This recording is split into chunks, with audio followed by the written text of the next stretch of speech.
হাজার হাজার মাইল দূর থেকে, শত বাধাকে অতিক্রম করে সূর্য যদি চাঁদকে আলো দিতে পারে, তাহলে তুমি কি করে ভাবছো যে তোমার সামান্য কিছু ভুলের জন্য তোমাকে আমি ভুল বুঝে দূরে ঠেলে দেব?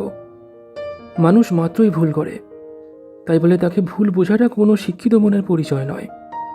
ভুল করলে ভুলের শাস্তি আছে, কিন্তু তাই বলে ছেড়ে যাওয়াটা কোনো শিক্ষিত মনের পরিচয় হতে পারে না।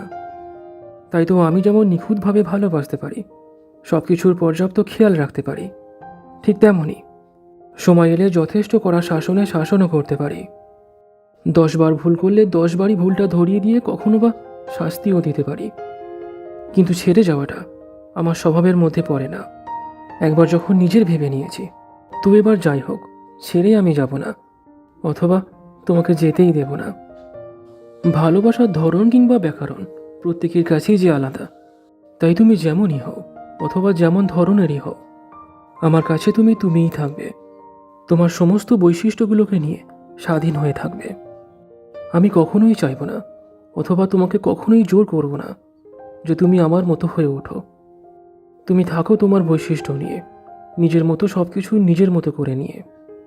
দুটো বিপরীত লিঙ্গের মানুষ একসঙ্গে তখনই থাকতে পারে যখন তাদের বৈশিষ্ট্যের ধরনটা আলাদা আলাদা হয়।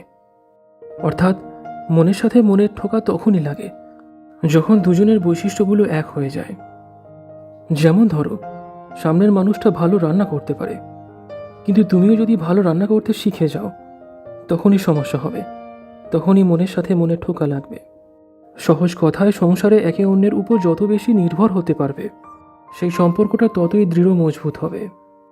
তাই তো তুমি যতক্ষণ আমাকে নির্ভরযোগ্য মনে করবে, ঠিক ততক্ষণ আমিও তোমার উপর নির্ভরশীল হয়ে থাকব।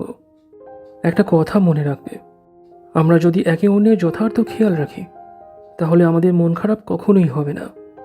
তাই যথেষ্ট ভালোবাসার সাথে সাথে পর্যাপ্ত শাসন করাটাও খুবই দরকার।